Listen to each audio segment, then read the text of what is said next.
Patagonia Billionaire co-founder. He actually gave away the company, and the reason being that he gave is to fight climate change.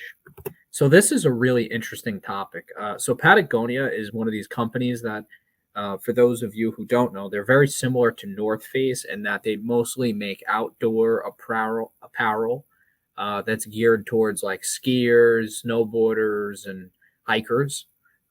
Well, it's an outdoor brand, I would say. It's comparable to Yeti and a very comparable, I actually would say more so comparable to North Face and Columbia, but they're very like kind of woke. So a lot of people they wear these Patagonia vests, myself included. I like them; they're very comfortable. They're very well made. But a lot of people wear these vests, and it's like a finance bro thing. And as a finance bro, obviously, I have a few of these vests. But the thing is that they typically will get these vests embroidered. So, like Goldman Sachs will get them, Bank of America, Citi, Deutsche Bank, JP Morgan, hedge funds, private equity firms, etc. So they'll get these vests and they wear it, and then they wear like a nice button down shirt or whatever. So Patagonia stopped actually making these vests, like in terms of custom orders from anyone that actively deals with oil and natural gas companies. So they're very like politically active, and they kind of want to stop people from doing anything with that. But I will tell you this, which is kind of crazy, is that this guy, for him to give away the company to, you know, quote unquote fight climate change, I think it's just a PR stunt personally. So there are these things that maybe actually I want to hear your opinion on this, and then I'll tell you the secret, which is what I think is really going on. And this is something I'm a little bit more privy to because I'm sort of involved in like the financial space more so on this side. And I've dealt with this in the past, particularly with clients that are like ultra high net worth. So I'd say net worth of over 50 million or more in terms of liquid assets. And I think I know what's going on. And I'm curious what your thoughts are, though, first about him sort of, giving away the company to fight climate change. Well, I think that the fact that he gave away the company to fight climate change is stupid, and it's asinine because, in essence, I don't really believe in climate change. To be totally honest with you, if you look at the Earth from its beginning, the climate has always been changing. It always will be changing, and I don't think humans are basically changing the climate. I think the climate is changing naturally, and I don't think there's enough evidence to support that humans are changing the climate through their policies.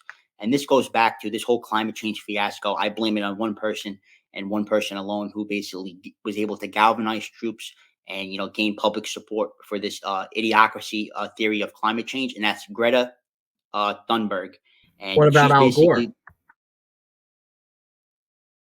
Al no, Gore I was like have the to first put it guy to on propose climate Greta change. Thunberg. I'm sorry. No, no, Greta is definitely, she's definitely the one that was able to galvanize the troops here. She was going like, "How dare you? You have stolen my dreams and my childhood." He And played a that on lot of the these show. I people, remember they that. took what she was. I know she was. A lot of these people took what she was saying at face value, and they're not looking at why she was saying this. And a lot of these scientific studies are not as clear cut as people would like them to be, and there's clearly motivations to push the climate change narrative. You basically limiting the fertilizer that a lot of these countries are able to have, and thus their food production goes down. Thus, they have to become reliant on the UN and other countries to basically get access to food. So a lot of people, the UN might want to have countries relying on them, third world countries relying on them, and I just think this whole climate change narrative is just blown out of proportion, and I think people that believe in this climate change narrative and they believe that the world habitable in 10 years, I think they should see a psychologist, and I think they should see a therapist because clearly they're living in a state of delusion, and they're reading these IPCC reports from the UN, and they're accepting these opinions from these organizations, and they're accepting arguments from levels of authority, and they're not questioning that authority, and they're not looking at analyzing the data themselves. And I think they should analyze the data themselves, and they shouldn't be sheep going around, and they should understand what's going on in reality. Because basically every climate change report is out there that somebody can produce. I can produce a report that says the opposite thesis. So I think it's a whole bunch of crock of shit. And I think this guy that's donating his company for Patagonia, he's donated his company to fight climate change. I think he basically drank the Kool-Aid. All right, so this is one thing I wanted to tell you. You spoke about the UN and a couple of these other, like, sort of, I guess you could say, globalist organizations that are looking to fight or stop climate change. So you mentioned about production and sort of putting the world in a place where they would become reliant on the UN or any of these like global organizations. So I don't know if you know this, but the U.S. government, you could fact check this in real time. The U.S. government actually subsidizes farmers to not produce more than a certain amount of crops each year. So they actually actively give farmers money to not produce a surplus of food. How crazy is that? Yeah, I did know that. Do you know why they subsidize these farmers to not produce food? Why? Why Because do they do that? they're worried about the cows basically releasing the methane gas and farting. That's what it is, or are they concerned that prices will come down and then the consumer will end up having all the leverage Maybe that's the because of the excess supply on the market? maybe that's the case. You see a lot of these people buying up farmland and uh, basically controlling the supply of food. Maybe it's because some of these people want us to go vegan and they don't want us to eat real food and they want us to eat this artificial food.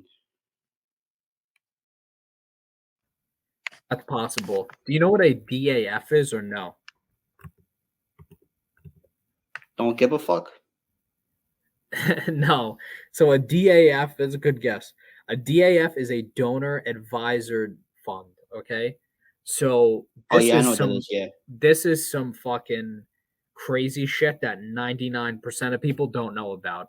So for this guy to like quote unquote give away his company, right? Okay. So great example of this is Bill Gates. So Bill Gates has this thing and it's called like the Giving Pledge or whatever, and it's for other billionaires to join it. They say, "Yeah, I'll do the Giving Pledge, blah blah blah."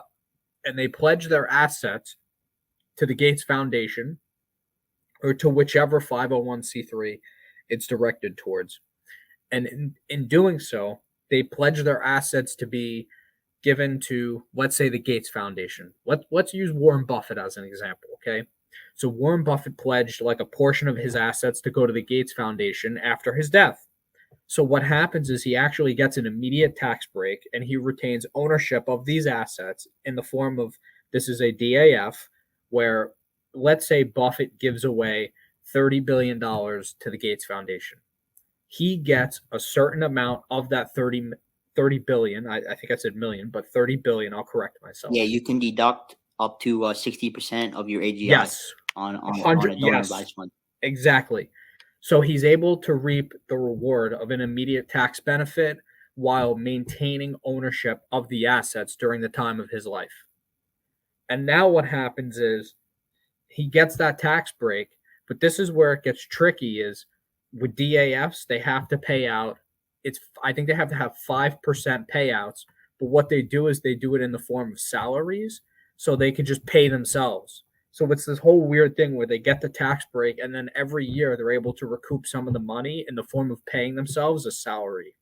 So it gets really weird and it's basically just a giant tax loophole and it's a sham because people will set up these like fake charities to put their money there so they get the tax break and then they're paying it to themselves on the back end.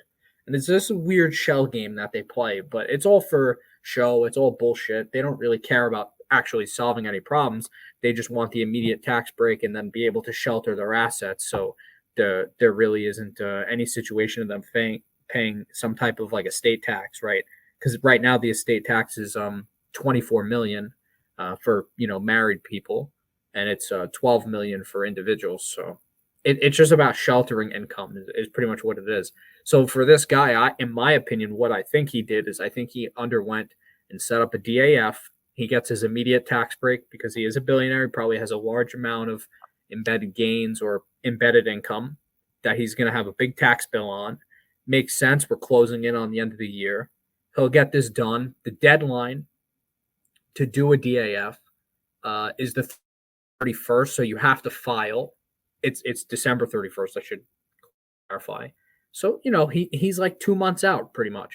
Like he's basically 2.5 months out, 2 months out from this deadline. It's very coincidental he's doing it now. He also might file quarterly. So that's another big thing people got to realize. So, yeah, I think the timing is very coincidental. I think he's doing it for tax break purposes, and it remains to be seen. But we'll see what happens. I think he's almost certainly doing it for tax breaks, though.